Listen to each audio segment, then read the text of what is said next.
मिसळच्या रशाला चांगली उकळी येईपर्यंत मी आपलं थोडंसं इकडं तिकडं करून घेतलं. थोडंसं वाट पाहिली, छानपैकी मिसळला उकळी येऊ दिली, कारण ती मिसळची जितकी चांगली उकळ येईल ना तितका चांगला त्याचा एकदम तरी येते.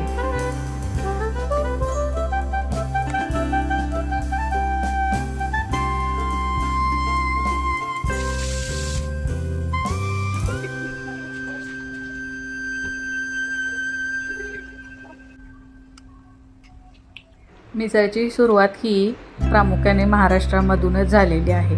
जसं की त्यातली काही शहरं आहेत फेमस, तिथली जी मिसळ आहे ती फेमस आहे. जसं पुणेरी मिसळ आहे, कोल्हापुरी मिसळ आहे, नाशिकची मिसळ आहे.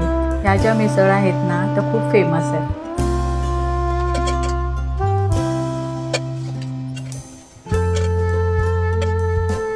मिसळचा खरा अर्थ म्हणजे ॲक्च्युली मिसळ म्हणजे ना मिश्रण आहे. हे मिश्रण आहे मटकीची जी उसळ आहे, त्याच्यानंतर फरसाणा, कांदा, लिंबू, मिरची, बारीक शेव, कोथिंबीर आणि बटाटा, उकडलेल्या बटाट्याची भाजी. हे आहे सगळ्याचं एक मिश्रण आणि असा तो शब्द तयार झालेला आहे मिसळ.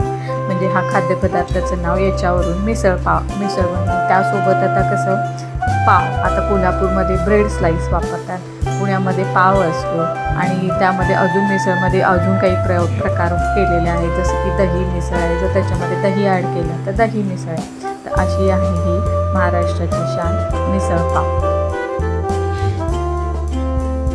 आणि या मिसळचा सगळ्यात महत्त्वाचा घटक म्हणजे ना तर्री किंवा कट आलेला रस्सा.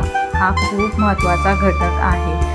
या रश्श्यावर किंवा या तर्रीवरच या मिसळची चव ठरली जाते.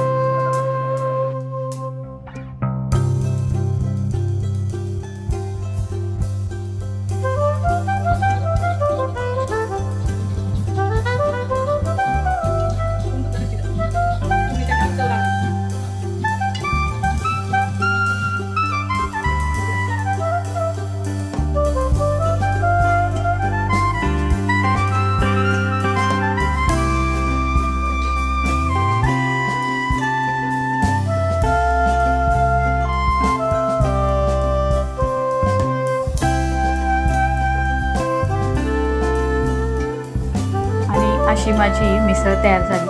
खूप सिंपल पण खूपच सॅटिस्फाईंग होती.